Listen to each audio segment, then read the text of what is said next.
Hi everyone, it's Jackie from New Orleans, coming to you from Metro Center for Women and Children, the domestic violence shelter.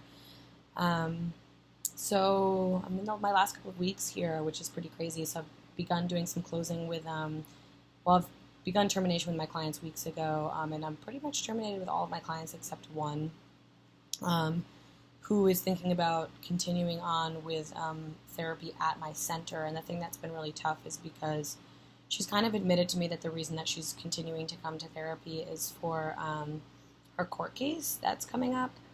So she originally came for a sexual assault, and then it was found out that she was actually not sexually assaulted.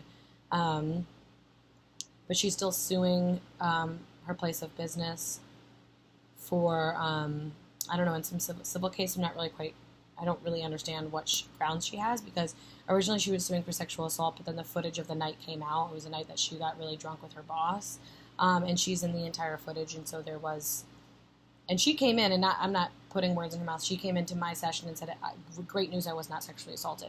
But anyway, she's kind of admitted to me that the reason that she wants to go to counseling or she continues counseling, is that she can show in court that she has kind of needed counseling post this event, basically. And now that could just be kind of her saying that, and she really does need counseling. And where it gets tricky is that I am now leaving, and she's kind of expressed that she possibly might want to see another therapist, which I would definitely set her up with. The thing is that we see sexual assault and domestic violence clients only, and we're not really like a long-term counseling place, like usually around like 6 months, maybe a little bit longer than that.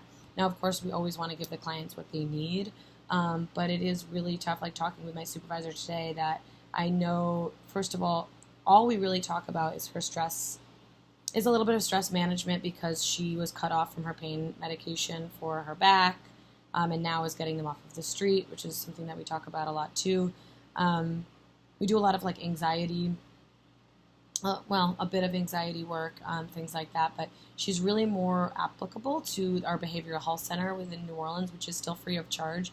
But they could give her she could offer her medications and things like that. And also, our funding doesn't cover clients who are not specifically DV and SA, which is weird, because you're obviously, clients who come in for DV and SA, you're dealing with a lot more than just that.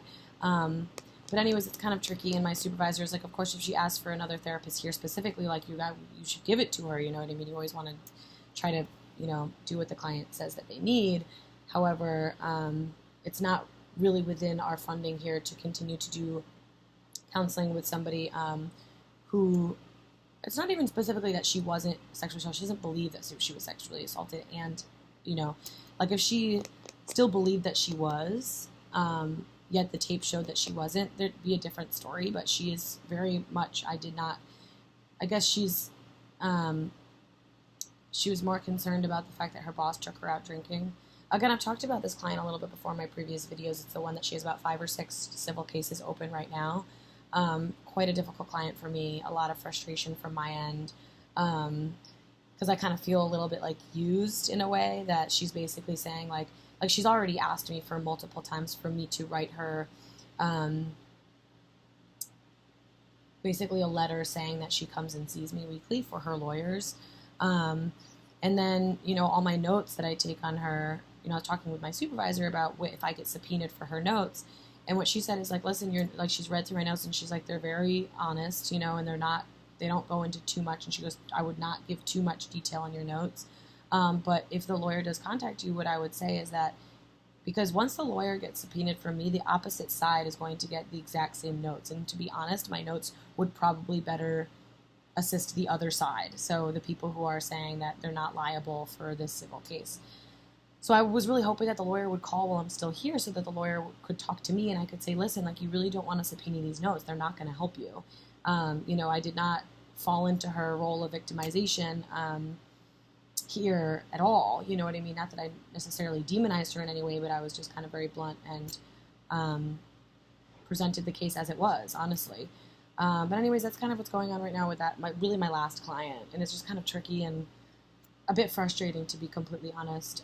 She's been a very frustrating client throughout my entire internship, and something I've really learned from in working with my supervisor, and I did a process recording with her as well, which was really helpful. But that's about it. It's definitely something I was very surprised by having this kind of client, and definitely this kind of client near to termination. So, all right. Well, I hope everyone is well.